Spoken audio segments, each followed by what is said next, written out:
Oi, pessoal, tudo bem com vocês? Sou professora Andrelina de Língua Portuguesa. Sejam todos bem-vindos à nossa aula. Hoje nossa aula será sobre polifonia textual. Acompanhe comigo na tela. Na linguística, a polifonia textual é uma característica dos textos em que estão presentes diversas vozes. O termo polifonia é formado pelos vocábulos poli, muitos, e fonia, relativo ao som, voz. Em outras palavras, a polifonia aponta a presença de obras ou referências que aparecem dentro de outra obra. Esse termo é aplicado em outras áreas, sobretudo a musical. Nesse caso, a polifonia musical é quando há presenças de duas ou mais vozes na melodia, ou ainda um instrumento capaz de produzir mais sons de maneira simultânea. Muito bem, pessoal. Então, observem aí que a polifonia textual ela é a presença de várias vozes dentro de um mesmo texto, certo? Quando há ali várias vozes, várias pessoas falando, dando ali a sua opinião, e também quando há citações, certo? No caso aqui também nós temos um exemplo, a polifonia também acontece na música, né? Nós temos aí a música quando há várias vozes, várias presenças de vozes em uma mesma música, na mesma melodia. E também com a presença de instrumentos também, numa mesma música. Então, isso nós chamamos de polifonia, ok? O conceito de polifonia está intimamente relacionado com o de intertextualidade. Isso porque a intertextualidade é um recurso linguístico utilizado entre os textos. Nela é possível observar o diálogo estabelecido entre os textos, ou seja, a referência entre eles. Muito bem, então, para você que não viu a nossa aula sobre intertextualidade, peço que você volte lá na nossa plataforma e acompanhe nossa aula sobre intertextualidade, que também tem a ver aí com a polifonia, não é, pessoal? Porque as duas estão falando de interdiscursos, né? Intertextos, né? No discurso, porém a diferença aí é que a polifonia ela tem várias vozes dentro de um único texto. E a intertextualidade, ela tem vários textos diferentes, né? Ali ela usa vários textos para se conversarem, né? Os textos, na verdade, diferentes, eles se conversam. Na polifonia, os textos, eles só existe um único texto, mas várias vozes dentro de um texto. Também acontece citações, né? Quando você pega citações, por exemplo, de um livro, de um autor, e você transfere, deixa explícito ali aquela citação dentro daquele mesmo texto, isso é uma polifonia, ok?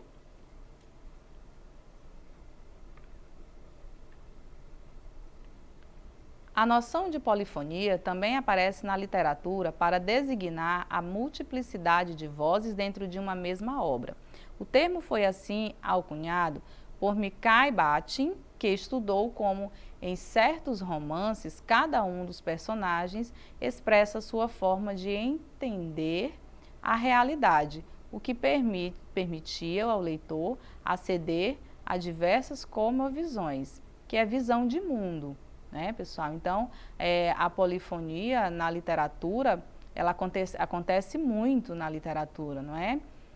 Nos romances aí literários, ok? Aonde tem aí cada um a sua realidade, na diversidade, né, de pensamentos, de ideias, aí de visão de mundo mesmo. Para Bakhtin, o eu do discurso é sempre social. Os modos de expressão estão atravessados por experiências, costumes, valores e conhecimentos que derivam naquilo que conhecemos como ideologia. Desta forma, não há maneira de se expressar por fora da ideologia. O produtor de um texto, nesse sentido, é o resultado da inter-relação entre a ideologia e o sistema linguístico, dando lugar à polifonia. Muito bem, então,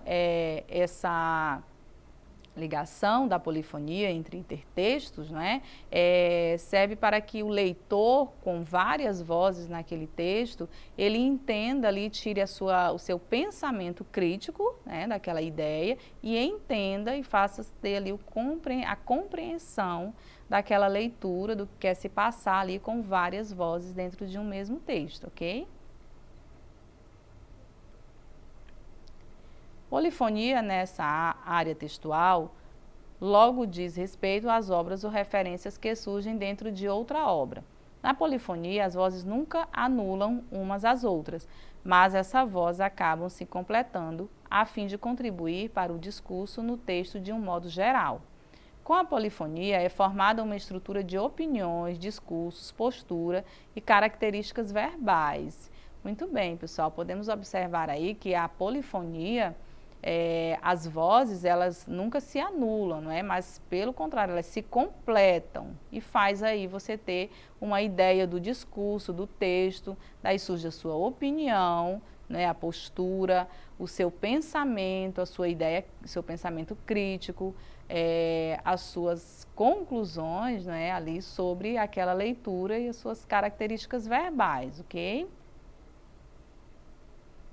Aqui nós temos um exemplo numa imagem, observe a imagem abaixo, né? Nós temos várias vozes aí nesta imagem, né? Nós podemos observar aí que nós temos uma moça, atrás, né, de uma outra imagem também dessa mesma moça, né?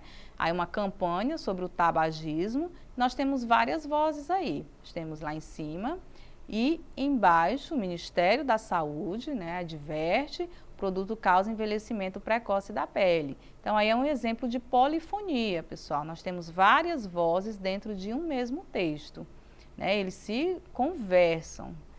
Nessa campanha, diz o texto, né? Nessa campanha governamental é possível notar duas vozes, a do Ministério da Saúde e a do emissor da mensagem, do Ministério da Saúde, que lá, né, nós temos aí bem visível, e a do emissor da mensagem, que o que ele quer passar, não é aí, que o envelhecimento, o consumo do tabagismo, ele causa o envelhecimento precoce, certo? Então, são várias vozes dentro de um mesmo texto, né, que nós chamamos de polifonia, ok, pessoal? Agora, vamos exercitar o nosso aprendizado de hoje? Acompanhe comigo. Questão 1. Aí nós temos um poema de Oswaldo de Andrade, Brasil. O Zé Pereira chegou de caravela e perguntou para o Guarani de Mata Virgem: sois cristão? Não, sou bravo, sou forte, sou filho da morte. Teterê, tetê, quizá, quizá, quissê. Lá de longe a onça resmungava: uá, o negro zonzo, saído da fornalha, tomou a palavra e respondeu: sim, pela graça de Deus. Canhém, babá, cum, cum. E fizeram o carnaval. Muito bem, nós observamos aí, pessoal, nesse texto, várias vozes, não é mesmo? Então, nós temos aí uma polifonia, correto? A polifonia, variedade de vozes presente no poema, resulta da manifestação do letra A, poeta e do colonizador apenas, B, poeta do colonizador do índio e do negro, ou C, negro e do índio apenas, ou D, colonizador do poeta e do negro apenas. Vamos voltar um pouquinho para a gente observar quantas vozes e de quem são essas vozes nesse poema, pessoal? Quantas vozes nós temos? Vamos ler de novo? O Zé Pereira chegou de caravela e perguntou para o Guarani, que mata a virgem: sois cristão? De Mata Virgem, perdão. Sois cristão?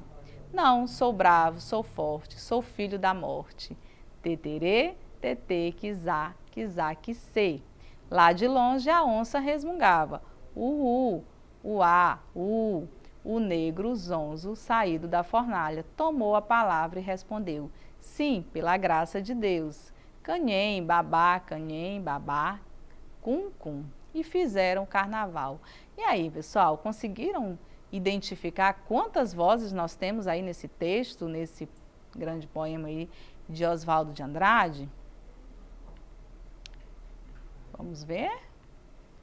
Acertou quem marcou a alternativa B. A voz do poeta, do colonizador, do índio e do negro. Muito bem, né, pessoal? Então, aí nós temos um exemplo de polifonia, várias vozes dentro de um mesmo texto, facilitando aí o entendimento, não é? Podemos observar o diálogo entre eles, não é, pessoal?